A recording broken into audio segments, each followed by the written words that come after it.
Hello Cancer, second half of 2026, ito na po ang inyong reading. Kuha tayo ng ilang guidance, advice, messages para sa inyo. Ano nga asahan nyo sa mga susunod na buwang ito ng taon from July to December 2026. Kamusta kayo Cancer? Kuha tayo ng ilang guidance ha. Anong kailangan yung marinig? Kumuha muna po tayo po ng panimulang baraha. Kukuha muna si Moonchild. Tapos, ano man nangaangat po dito kay Angel Oracle, pagdating po sa mga Oracle cards, diretso lang kasi itong sumagot din, hindi naman kailangan yung pinakasalita. I-clarify natin ano man ang bumagsak, ha? Cancer energy, second half of 2026, any guidance? Ano kailangan marinig ng mga taong ito, Cancer? July to December 2026, any message po para sa kanila? Victory. Okay na to. Okay na to. May tagumpay. Victory, sabi dito ni Archangel Sandalphon, your prayers have been heard and answered. Have faith. Again, your prayers have been heard and answered. Have faith. Okay na to, huwag na kaya tayo kumuha ng baraha. Hindi. Clarify natin, Cancer. Bakit ito yung bumagsak? Any clarifications, guidance, ano nga asahan nyo? Anong parating sa inyo? Second half of 2026. Message?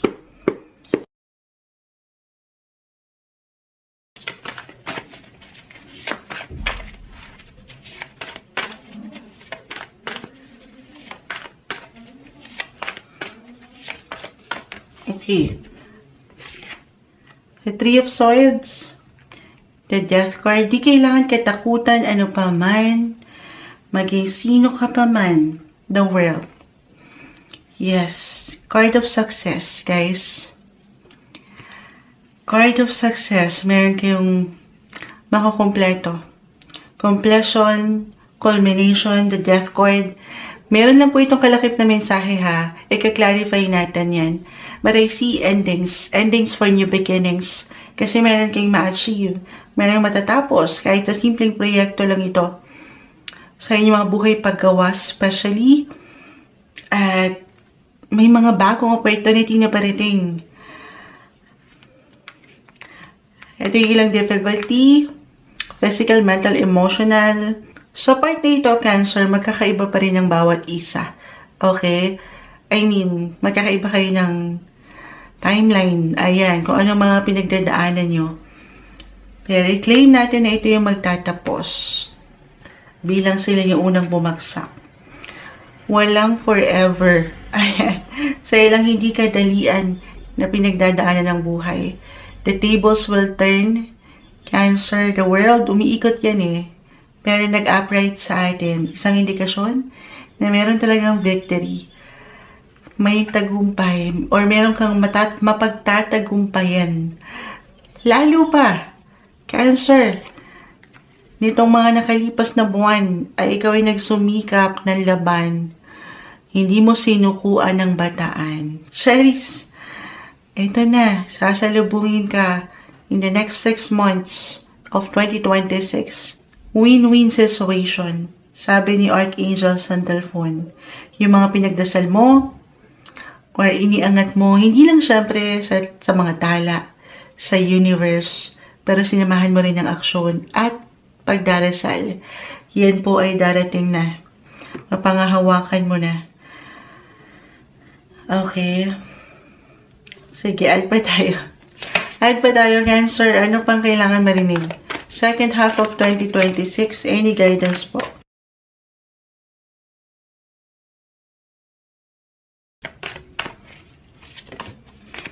Ace of Wands.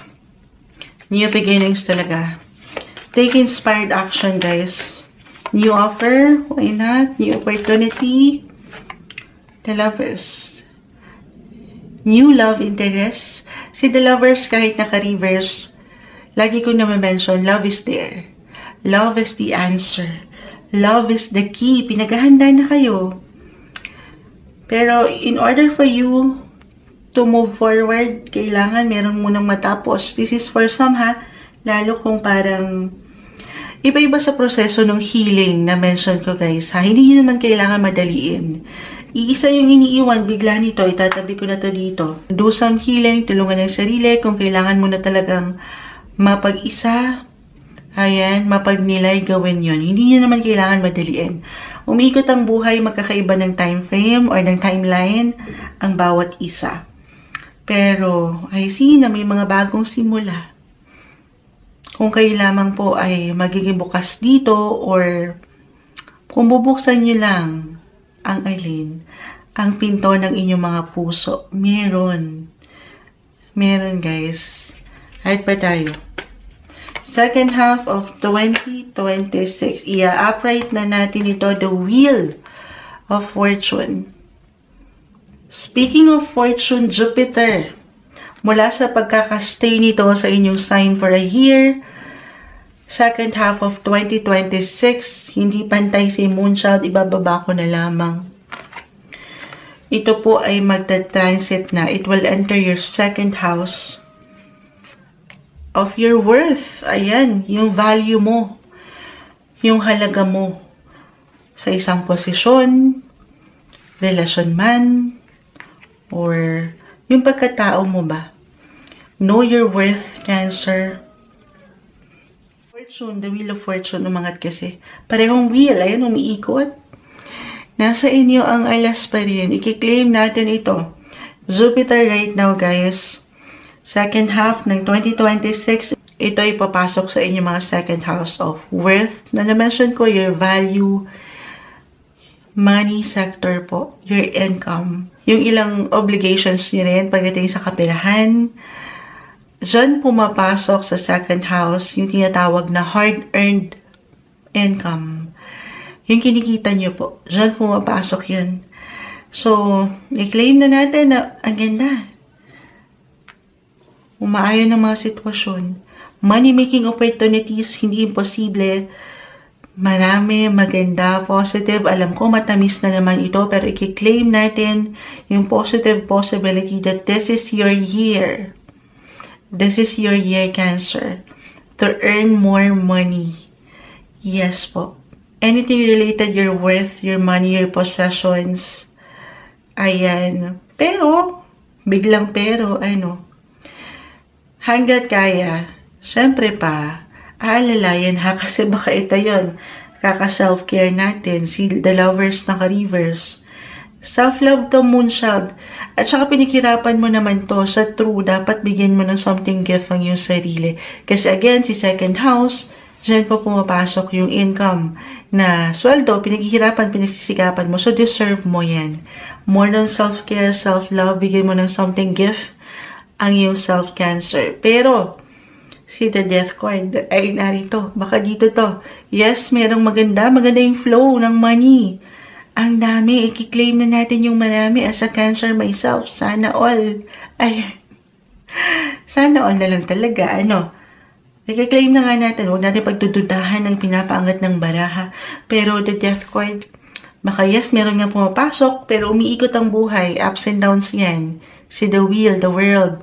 Hindi laging naroon tayo sa rurok ng tagumpay, ng victory. Hindi laging meron. Okay? A reminder ito marahil, note to self. Kasi baka yes, meron papasok, pero baka palabas din ang mga sitwasyon. Baka dumaan lang ito sa ating mga palad. The death card, may hangganan din, natatapos, namamatay din, nawawala. So, take it easy, kakalmahan. Mag-set ka lang din ng limits, okay? Ng restrictions sa sarili mo. Nang walang pagkalabis, sobra, or kulang. Okay? Pero, possible guys, i-claim natin yon. Keep in mind ha, na tayo po ay general reading. Pero, I feel for some of you na hindi kayo dito nag-iisa rin. May ilang suporta sa paligid.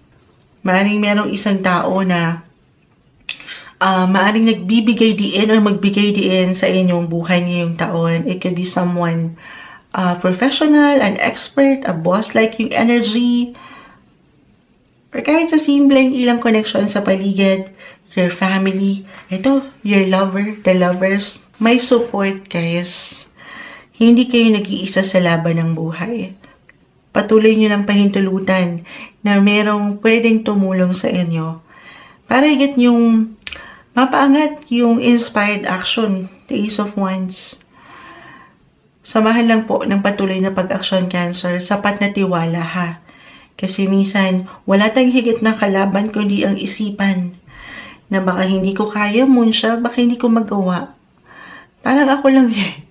Alam nyo, sa akin talaga nanggagaling as Cancer po tayo, kayo ay aking mga katukayo. Minsan nagdududa tayo sa kung ano yung pwede mo pang magawa. Again, eto na, yung ilang pinagsisikapan nyo, as long as alam mo sa sarili mo na binibigay mo yung best mo, sumasabay ka sa flow ng buhay, ups and downs, highs and lows. Walang perfect na pwede mong pagdaanan. Andyan pa rin marahil yung ilang difficulty, struggle, lalo po sa inyong mga buhay, karera, kasi meron tayong topic dyan na, pero si Saturn, the planet of difficulty, struggle, challenges, ito ay nasa inyong mga 10th house of career pa rin. At kapag si Saturn ay nagtatransit sa isang sektor ng buhay, lalo pa sa kung saan kayo kumikita sa inyong trabaho, maging ano pa man yan, hindi siya madali. Hindi siya nagiging madali. Pero kapag yan ay hindi nyo sinukuan ng laban kayo, hindi kayo magpapapekto sa ilang drama-rama sa trabaho po, ha, kung magiging practical ako. Yung mga challenges na yan, guys, tanggapin nyo yan, yakapin nyo yan. Kasi it could be something, kumbaga, stepping stone. Okay, stepping stone yan. Patungo sa inyong tagumpay. Yes. Maring matest lang kayo ng ilang sitwasyon. Or emosyon. Huwag kayo papa-apekto dyan. Eyes on the prize. So, babalikan ko yung pagdating sa inyong mga kaperahan, money sector sa inyong finances. Maging wise, guys. Mas better na kayo version 2.0 kung paano nyo pinanghawakan yung inyong mga halaga. Halaga sa relasyon, the lovers, nang walang pagkalabis or kulang. Nagko-compromise dapat, ha. Dapat merong give and take. Know your worth. Kasi mahalaga ka.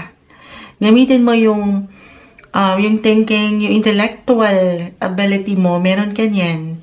At huwag magpapatalo sa ilang drama, sa ilang stress, or huwag tayo magpapalunod sa emosyon. Especially si second house po kasi very practical, realistic. So dito muna tayo sa katotohanan. At iwas tayo sa ilang drama ng buhay. Mag-isip kayo na merong pang long term na pagpaplano or pag-iisip. Yung meron ka namang matitira rin para sa iyong sarili. Hindi lang sa kung ano yung ganap ngayon, pero para sa hinaharap. Try to save up, have a budget, magplano. Okay? Kasi as a Cancer, very generous kayo, guys. Mapagbigay, yung inyong mga compassionate heart. So, take it easy, magtitira para sa sarili. Panatilihin nyo lang din po, panatilihin yung balancing approach sa part na yan. Ito yung umangat, guys. Alam ko yung iba may hugot pa, pero ano man ang umangat na messages sa inyong baraha ngayon ay bawang maging gabay lamang po. Second half of 2026 para sa inyo, Cancer.